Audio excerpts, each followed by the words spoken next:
Hello, everybody, and welcome to another episode of the Career Revolution podcast, where big ideas for careers start small and they get fuel injection to take off. My name is Licia Dewing, and I'm a career strategist, and I'm so excited that you're here with me today. Please let me know in the comments if you're part of my tribe, or if you've been in my community, if you're new to my community, or if you're actually part of my tribe. There's going to be lots of engagement in the comments. I'd love to see who's here and who's listening, wherever you might be catching this episode. Today's guest is an amazing South African who I met through his content on LinkedIn. He started showing up, sharing some interesting ideas and thoughts, and offering help without asking for anything in return. Joshua Cox and I then connected, and I celebrated, and I continue to celebrate everything that he's doing. So there was no question in my mind that he was going to be the guy that we were going to get on the podcast, and I'm so grateful that he's given us some time. Joshua is known as being a founder, an innovator, an inventor. His work is deep in the impact space. But without any further ado, I'm going to get Joshua on stage so he can tell us about his career revolution stories. Hello, Joshua. Welcome to the Career Revolution podcast. Hi, Licia. It's great to be with you. Thank you. It's an absolute pleasure, and it's super, super cool having you here. We've got a lot to unpack and talk about because you are a fascinating South African in so many different ways. And I want us to just start off by this interesting, compelling phrase that you've used with me a couple of times where you talk about being a reluctant leader. What does reluctant leadership mean, and why do you use that terminology? Yeah, it's. I think it really comes back to the origin of my career, where I never had a particular aspiration to start a venture, to birth an idea into the world. I was really drawn towards sort of purpose-driven work, but I never really saw myself at the forefront of driving that myself. And as my career progressed, I came upon these ideas that sort of, through experiences that I had and so on, that I wanted to see exist in the world. And initially, I tried to get other people to take them on board and get them up and running. And when that didn't bear any fruit, I decided that really the only way that these things were going to come to be is if I made them happen myself. So it really started with an idea that I was inspired by, that I just wanted to see existing in the world. And if no one else was going to do it, then I would have to do it. So I kind of got sucked into being a founder and being a leader, just through my drive and passion to see these things exist, rather than sitting down and thinking, oh, it'd be great to be a CEO, it'd be great to be a founder, it would be great to lead a team of people. So that was not the starting point for me. It was all about how do we get the idea out there? And if it's me or if it's someone else, it's really neither here nor there. And I've found that, most of the ideas that I've come up with have required me to get stuck in and get involved. And so I do so not because I have a drive or ambition to be CEO, but because I want to see these things exist. Oh, fantastic. So before we start unpacking these ideas and these amazing ventures that you're involved in, can you take us back to where that's kind of where it all began, some of those early adventures, what shaped your career, and what gave you that sense of kind of courage to have these ideations? I love the way you talk about you wanted something to exist in the world. You saw that it didn't exist in the world. So you were completely peaked towards solving problems. Where did that come from? Tell us about how that developed in you. Yeah, I think it comes back to probably the earliest memory that I think shaped my mindset around that was as a teenager, in fact, where I had this incredible experience which actually relates to my most recent venture, which has only just gone out into the public domain. But I had this amazing experience of reaching out to a farmer in the Karoo for my friend and I to go and spend some time up there. And I think, as a 16-year-old going through that whole process of trying to make something happen, my parents were not writing to him. They were not helping me make that happen. So it was just this first little step that I had to take to bring into being something that I really wanted. And I think having that experience of agency at the age of 16, 17 really was what ignited my self-belief that I could dream something and then I could bring it to life. And although it wasn't starting a venture or starting an idea, I think it was going after something and making it happen for myself, and doing so in a way that was, sort of independent of the help of others, and just seeing one step at a time how that. And I think that's often what's daunting for people, is that you have a big vision for an idea that you want to bring into being, and it feels like the gap between it not existing and the vision that you have is so vast that it stops people from starting. And I take a much more experimental approach of saying, okay, well, what are the first 1 or 2 steps that I could take? So in that instance, it was, I don't know if we're going to get to go, but let me just take the first step of writing a letter, and then there was kind of back and forth from there. And I think, so I'm big on building small incremental steps as a way of, building towards something. And I think that first experience really gave me that self-belief that I could chase things down and go after them. And it comes from that playbook of learning yourself, getting an idea, having some clarity, and then putting it into action. And that step, that movement, that action builds confidence. And as you say, you then stack it upon, one upon another. It mirrors in a way a bit of the work that I do as a career strategist, because I don't subscribe or believe in the fact that, you're going to get something overnight and then it happens. Yes, I talk about big ideas, start small, but then it's up to us to put action into those ideas. Once we've got the clarity, a little bit of action, we get into movement, it builds confidence, and then everything starts to stack one upon the other. And I find that so fascinating, Joshua, because the world that we've all come through, we've all been socialized into the opposite. Work really hard. Work hard somewhere else. I mean, our work is hard, but I'm talking about external hard work, following somebody else's system.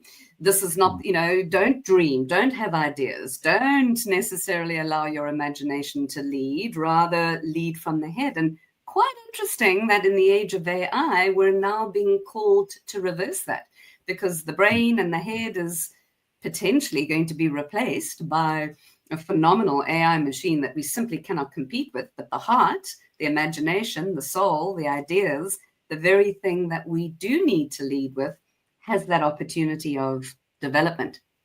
So I want to talk about, you refer to yourself as being an innovator or an inventor rather than an entrepreneur. But anyone listening here would say, you are entrepreneurship through and through. I know you said that you wanted to create things, you then reluctantly had to build them yourself because nobody wanted to take that on board. But help us understand that, how you recognize innovator and inventor versus actual traditional entrepreneurship. And that word entrepreneurship sometimes gets a bad rap. And what I mean by that is, I don't think we really understand what entrepreneurship actually means, because it's building something entirely on your own without the support of anyone else, any others. But tell us, give me your thoughts on that. Unpack that with us.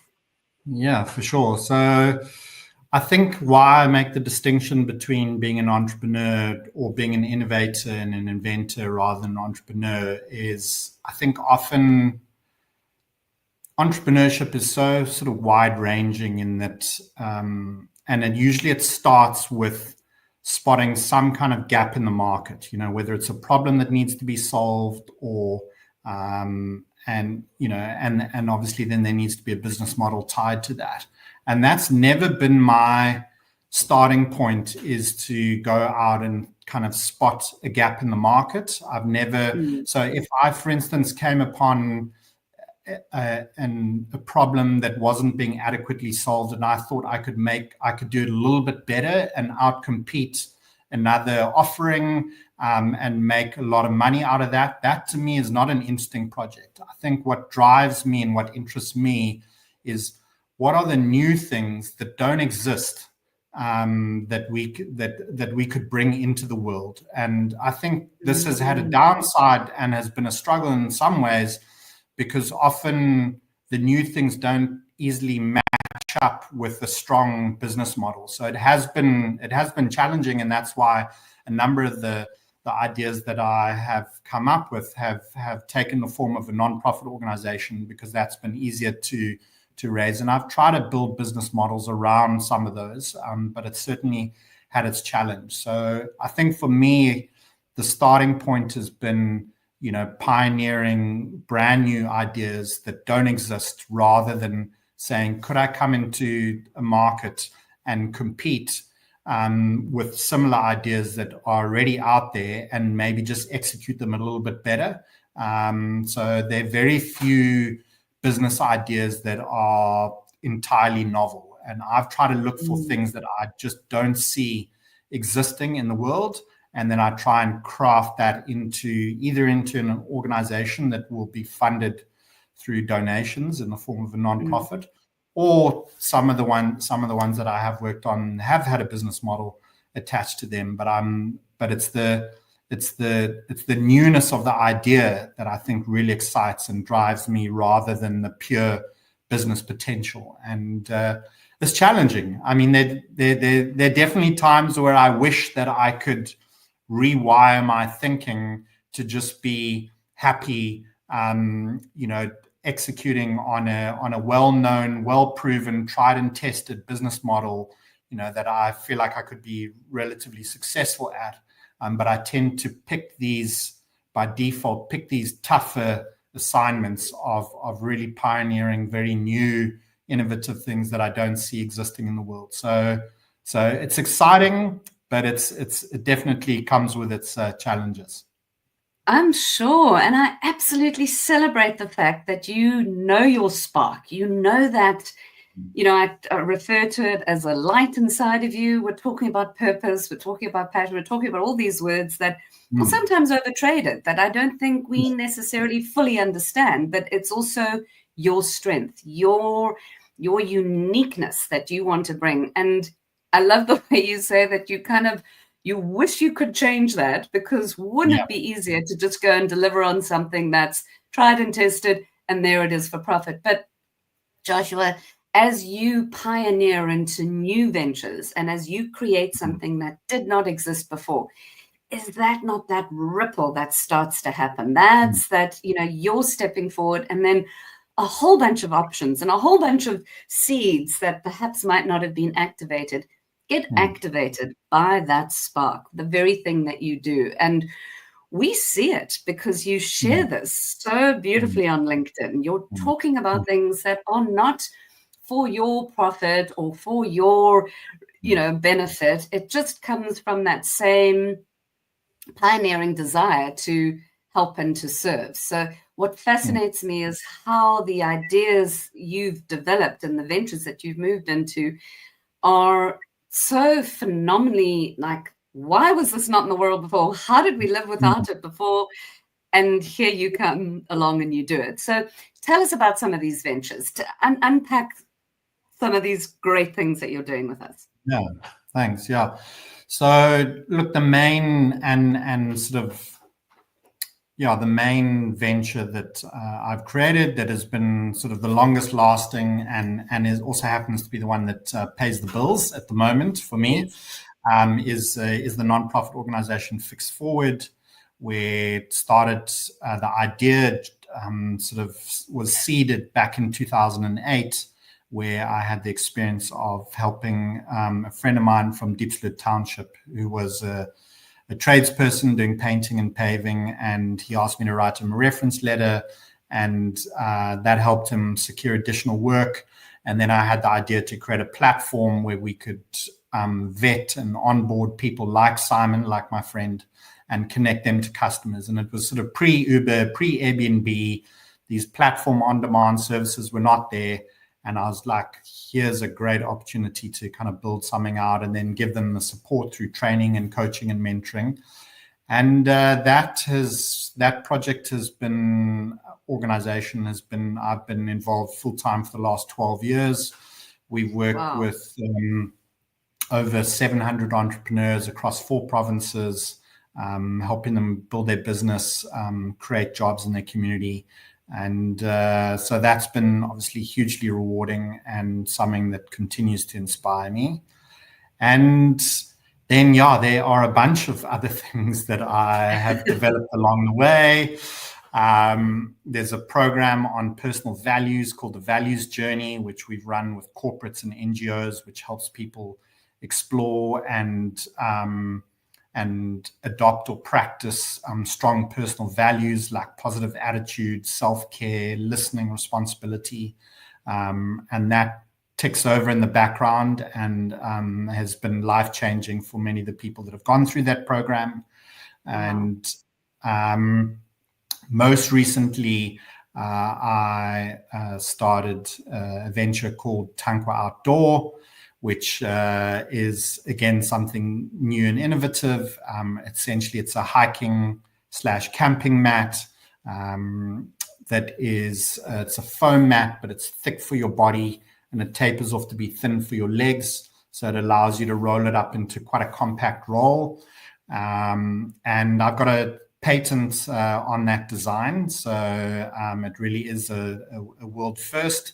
And I'm getting it locally made here in Cape Town, really following the ethos of amazing brands like Sealand, who are very sort of conscious of sustainability, building high quality products that last a long time, that are locally made, ethically sourced, all of those sort of good things. And that's been a phenomenal journey over the last 2.5 years of lots of product development. And then we launched just over a year ago. And quite quickly, we're being stocked in Cape Union Mart, in Outdoor Warehouse, selling direct to consumer online as well, and are now in the process of raising funding, looking for investors to expand into other countries around the world and ship overseas. And that has been, it's been a beautiful process to be a part of. It's something so different to the sort of more service-oriented businesses that I have been involved with. It's an incredible and rewarding experience to apply your mind to creating a product that is functional but is also beautiful. You get to hold this thing in your hand and you can feel the quality, and it looks beautiful, and we can make them exactly that way time and time again, which is obviously much harder to replicate in a sort of a service business. So I've loved the difference that this most recent venture has brought about, in sort of a product business, consumer products. And it's connected me with amazing people, with the people from Sealand, the people from Veldskun, a bunch of other really exciting South African brands that are doing amazing things. So I have thoroughly enjoyed that process and I'm excited to see where it goes from here. How amazing. And was this the story that the 16-year-old Josh started by telling us, camping off in a farmer's land, wanting to ask for access? Was that where you went, why am I roughing it here? We need to have a better, more comfortable camping mat. So no, this story actually, Tankwa came from an experience of me going on a multi-day hiking trail in Hluhluwe Game Reserve, where it was linked to the Values program, where we took 6 youth from the communities around Hout Bay, Imizamayetu and Hangberg. We ran the Values program and we took them to the Wilderness Leadership School trail out in Hluhluwe and sleeping on one of those thin little yoga mats, struggling to get a comfortable night's sleep. That was really when the revelation came to me. And the Karoo farm experience has has inspired something else, which is just, as I say, just launched and gone live now, a project called Outland, where I've put together, it's an immersive 1-week experience for 16 to 18-year-old young men in the school holidays, where they get to spend time on a working Karoo farm without their parents, very lightly supervised, stepping up, taking responsibility, doing real meaningful work, away from phones, away from technology, out in nature. And that was a transformative experience, and I'm very excited to offer that also to young men. So we're running the pilot in the October holidays. We've got 2 farms out in the McGregor and Montague areas, and I'm super excited to see the impact that's going to have. Wow. That sounds fantastic. Here I thought we were going to be talking about Pixford and Tankwa, and you've got all these other things happening, and I'm delighted, surprised, but at the same time not actually surprised at all, because the pioneer that you are, you're going to continue to move through things in this way. The outdoor experience that you're doing with young men, I know you're a dad. Did this come because your children are at this age? Was this something that you saw developing from your own personal life? 100%, yeah. So my son, he's still quite young. He's 9 years old, but I have for some years been thinking about, how do I give access? Because I don't know anyone. That farm has since passed away. The farm that I went when I was that age, and I have been mulling over how I engineer such an opportunity for my son. It was just a spark that, sometimes these ideas, they live. I don't know what, this is my experience, is that they sort of live in the background, and they wait for, they almost sort of gather some momentum below the surface, and then there's something that happens and it sort of creates a spark, and then they break free, and then there's no sort of turning back. Then the kind of the birthing process begins. The water breaks, and then they have to come into the world. It's almost like I've been pregnant with this idea for a couple of years, and then in April the water broke, and the last couple of months have been spent birthing this thing, which will come to fruition in October. And I love that analogy of it being a birthing and being a pregnancy, because it actually has to happen. And the wonderful thing about referring to an idea in that sense is that the idea has a life of its own. Yep. The idea leads. We simply become the vessel that holds the idea. And once the water breaks and the idea is out in the world, we're there to just direct and guide it. But that's the experience that I know when we've spoken, you've described, is that the idea lives on whether we do it or not. So it almost becomes this amazing process of, yes, it's about us, but we just have to stand back and watch this gather momentum and speed. And perhaps in a way, Joshua, when you started talking about how you see yourself as a pioneer and the reluctant, pioneer versus an entrepreneur and reluctant leadership, is, for me, the Rubik's Cube has just kind of clicked over in a sense, and knowing you and understanding you, because it's been about, I've got an idea, I just want to bring it into the world. I want it to help, and I want it to be the thing that everyone else experiences, but I'm not doing this because there's a big profit margin here. I'm not doing this necessarily because this is going to make me filthy, stinking rich. And I'm using that terminology because that's the way that you vibe. That's the way that you move in the world. Nothing wrong with developing, abundance and wealth. I respect that, but that's not your driver. Your spark is to pioneer and to chip away at the ice until it's unleashed. And I am so excited to be, connected to you and close enough to be able to have you on the Career Revolution podcast and hear about these amazing stories. Two, that you're a South African, that you're building these amazing ideas right here within a country that we call home. And I think that's exciting. But three, it's just super infectious. And I can't wait to share links to all of the great things that you've shared with. I mean, Fix Forward is an amazing organization that anybody can access. Tankwa Outdoor, how super cool is that? And I love the idea that you're actually in the process of looking for funding, going into the next round of expanding it into a global brand. So that's super exciting because LinkedIn is a super global community. And let's put some links in the comments that get people to support you on that. And then the third, and this amazing container of creating an outdoor, like it, how would you describe it? An immersion? I mean, what is the adventure? What is it?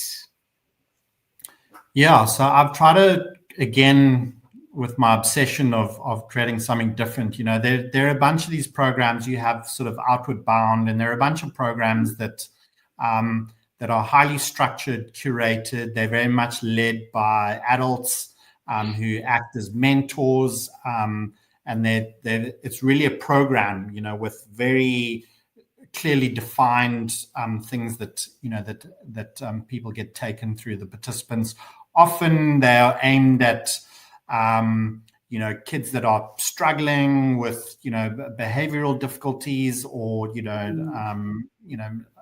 mental health challenges and so on, and I think that there's an opportunity for something that is not really, it's not about fixing people. It's not a rehabilitation program. It's not a boot camp either. It's not about, sort of keeping people in line in this sort of military style camp. But it's just a real raw immersion experience on a working farm where you get to do things that contribute to the working of that farm. So you have the sense of value and self-worth that you're doing something that is useful in the world and is unstructured, so the needs and the activities depend on whatever the needs of the farm are, and it's time away from your parents, so preparing your own meals, looking after yourself. There's not a lot of hand holding, and there's no one going to wake you up in the morning with a cup of coffee. You get yourself to the start of the working day yourself.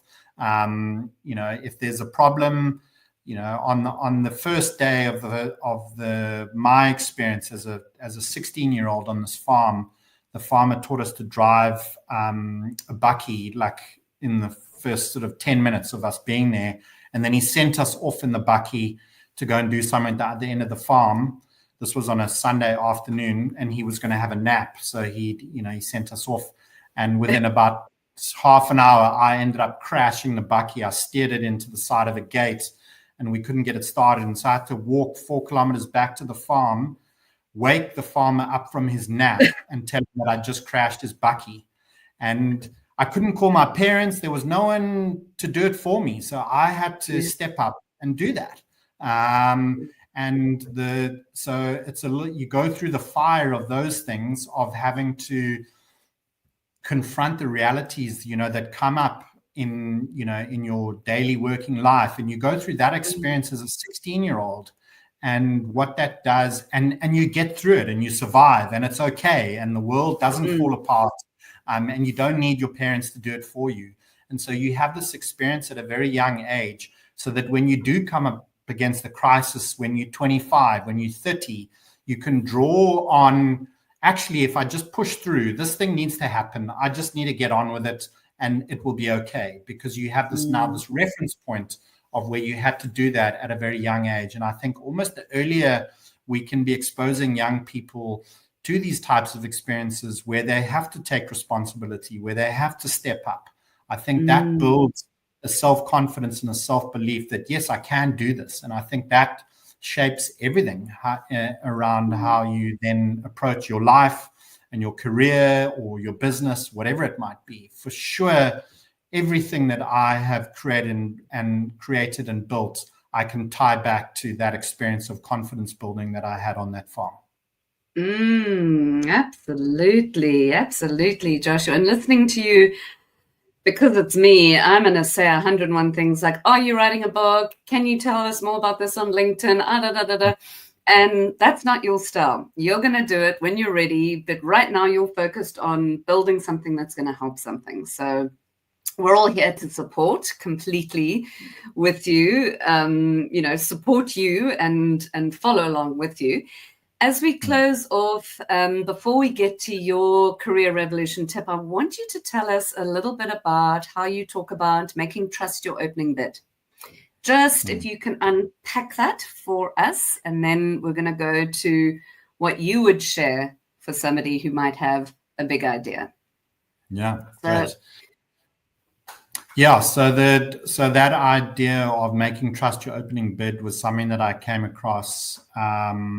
The quote comes from a guy called Bill Lazier. He worked with Jim Collins, writing an amazing book called Entrepreneurship 2.0, which I highly recommend for people to give a read. And it was a phrase that I came across that I had been practicing already, but I just didn't have a term for it. And I think sometimes having these things as a handle, just reinforces and validates what one has already been doing. But I think my belief is that the approach that people have to earn your trust, I think doesn't serve you in the long term. I think when it comes to competence, people have to earn your trust around competence. You're not going to send a salesperson out on day one to try and close a 20 million rand deal. They're probably going to need to earn their way and demonstrate that they have that capability. But when it comes to people's character and people's intention and people's integrity, I think to expect people to have to prove themselves on that, I think creates a way of working between you and your team that is very unhelpful. And so I've found that if you do your best and are diligent about finding the right people, you bring them into the organization and you extend trust immediately. You assume that they are going to act within the best interest of the organization, that they're going to be honest, that they're going to act with integrity until they prove you otherwise. And I have had people who have been dishonest, who we've had to remove from the organization. But to be honest, it's maybe, it's 1 out of 50 people, 1 out of 100 people. And what you lose from that 1 out of 50 or 1 out of 100 pales in comparison to what you gain from the 49 who you do inherently trust. And so I think that as a strategy and a way of working, and it feels good. It feels good to be the sort of person in the world that trusts easily, even if you get burnt every now and again. And I've tried, when I have got burnt, I've tried to really hold on to, don't let this make you jaded and suspicious of people and so on. Because I think by and large, most people do want to do right by the people and organizations that they work for. And it makes me think of that 16-year-old Joshua, given the bucky, given the car keys, told what to do. Farmer was going to be out of work and you needed to go through and do what you needed to do. There was that crystallizing moment. I absolutely love that. I love that you envelop somebody with trust, hand it to them in open hands. And as you say, the benefits of that develops confidence far more so than slowly expecting them to earn it. I think that is a huge revolutionary tip, but I know that you might have more, so I'm going to ask you for more. Somebody who might be listening, somebody who's sitting on a big idea, somebody who's feeling like the water's about to break, or somebody who's in the process of birthing it. What would you amazing Joshua Cox kind of nudge be for them? What would you share? Yeah, I think for me, the most important thing is to not get lost in the planning of things. I think that there's an unhelpful paradigm that, prior to, starting the process of building a business, you have to have this comprehensive business plan and strategy and so on. I think if you take an approach where you are curious just to see what the next 1 or 2 steps will bring about, you start sort of pulling at the thread. Don't make the objective too big. So what is the smallest next thing that you can do?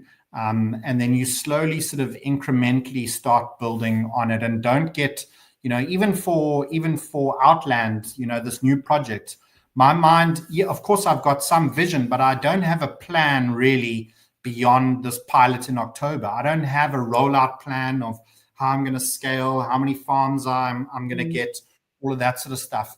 It's really just about kind of what are the very small first steps that you can take. And I think that then reduces the barrier to people starting. And then it really becomes all about momentum. I always say, like, momentum beats perfection. So people get lost in trying to make something perfect.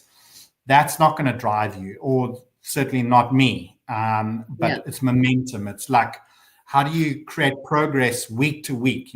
For Outland, every single week, there's been something that I can look back on and say, wow, I've actually moved one small step forward. And then that, sort of accumulates over time. And you look back and suddenly something has gone from just being a thought in your mind to now this thing is actually going to happen and it's out there in the world. And it's little small step by small step. Amazing. So many golden nuggets, so many wonderful things that you've shared, Joshua. Thank you, thank you, thank you. Thank you for your time. Thank you for being you. Thank you for, opening up your heart and really just following, having the knowing to trust your pioneering desire and light and impact and just letting it lead. I'm in awe. I feel honored that I'm equally in awe of the things that you are bringing into the world. And with young children, primary school going children too, that's no small feat. That really is no small feat. So I celebrate all that you're doing. I'm so excited that we've had you here on the Career Revolution podcast. I think if I say it out loud, it'll have to happen with everyone else listening. We're going to have you back because I want to know what happened when Outland ran its first pilot in October holidays. And I also want to know how the seed funding goes with Tankwa Outdoor. And we're going to be here to support and do everything we can. So to everyone listening, catch us in the comments. And please, please, please follow Joshua. If anything, just follow him on LinkedIn, because here is somebody who is showing us all how it should be done. So thank you, Joshua. Thanks for your time. Thanks so much, Licia. It's been really lovely chatting to you. Really appreciate it.